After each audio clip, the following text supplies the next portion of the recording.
एवं मंच पर आसीन सभी अतिथि गणों के चरणों में कोटि कोटि नमन, कोटि कोटि वंदन।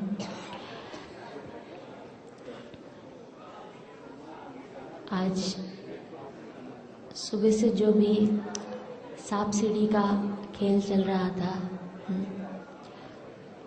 हम सब ने देखा कि कैसे ये पूरे सम्मेलन को लेकर के शुरुआत से कैसे कैसे उतार चढ़ाव आए।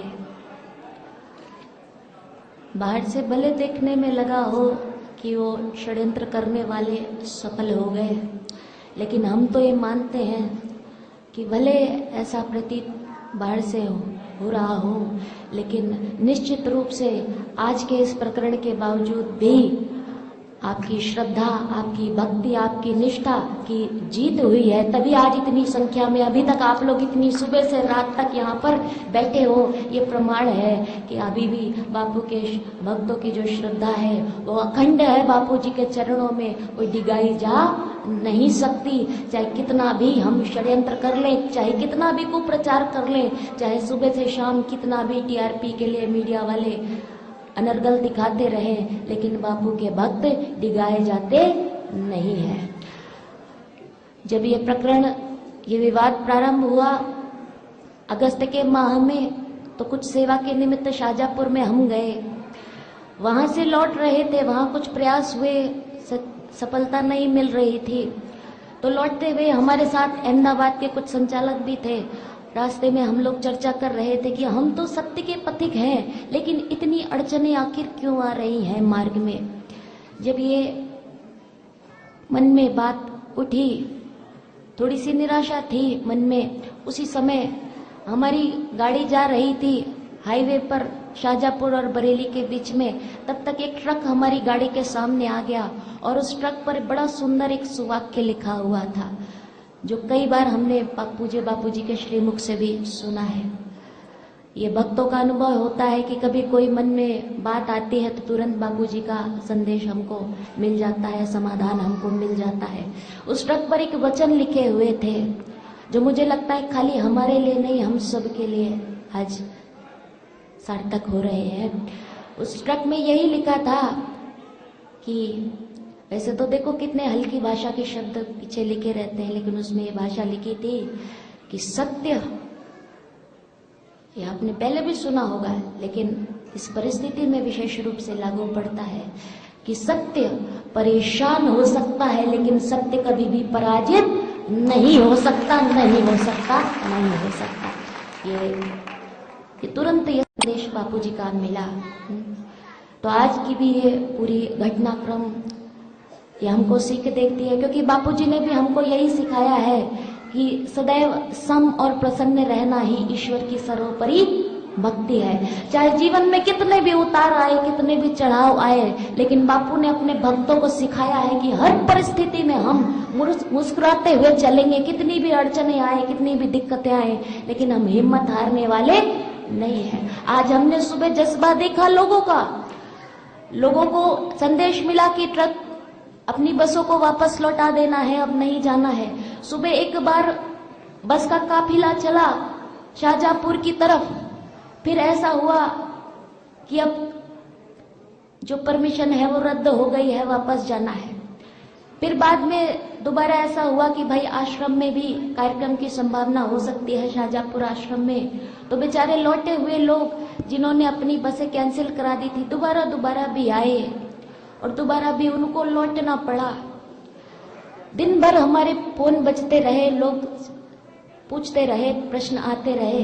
कई लोगों ने ये बात रखी, जब हमने उनसे पूछा कि भैया कैसी परिस्थिति है, कैसा माहौल है, तो लोगों का उत्साह देखकर हम दंग रह गए। लोगों ने यही बात कही कि दीदी आप चिंता नहीं करो, अभी भी हमारा मनोबल कमजोर नहीं पड़ा है, फिर आप जब भी बुलाओगे हम सब आने के लिए, इससे भी अधिक संख्या में हम दोबारा भी आने के लिए तैयार हैं। आज 2 बस करके लाए थे, कल 4 बस करके भी हम लेकर के आएंगे। तो ये मनोबल, ये उत्साह जब आज हमने साधकों का देखा तो वास्तव में हृदय गदगद हो रहा था। आज पूरे इस घटनाक्रम को लेकर के सबसे अधिक पीड़ा हमारे हृदय में यही थी कि इतने सारे साधक इतनी संख्या में सुबह से लेकर के इतने कष्ट सह करके वहां पहुंच रहे हैं और सबको निराशा हाथ लग रही है। तो ये देख करके बड़ा दर्द हो रहा था, लेकिन जब साधकों का ऐसा उत्साह देखा तो फिर ये समझ आ गया कि बापूजी का सत्संग सबने पचाया है। बापूजी की महिमा लोगों को समझ में नहीं आई, जिन्होंने नहीं समझ में आई वही अनर्गल आरोप लगाते रहे।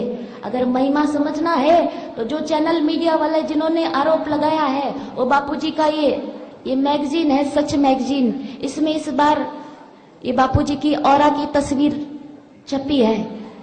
जिनको भी संशय है, जो भी जिनके मन में भी कोई प्रश्न उठता है ना, सारा समाधान इससे मिल जाता है।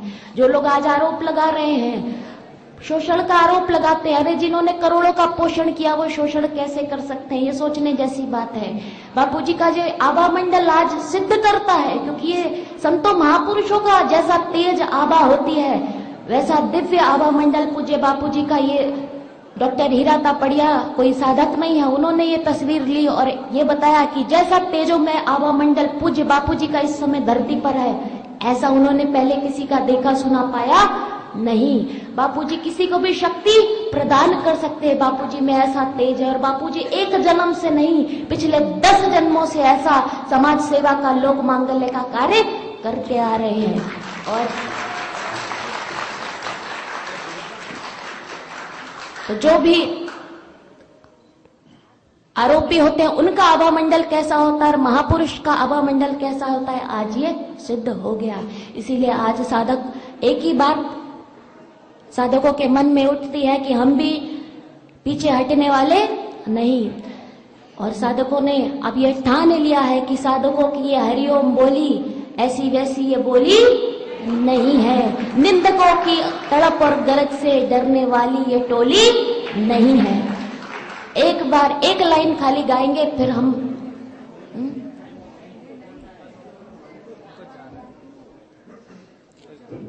चलिए पूर्णाहुति कर लेंगे इस भजन से। अभी अतिथियों का समय हो रहा है।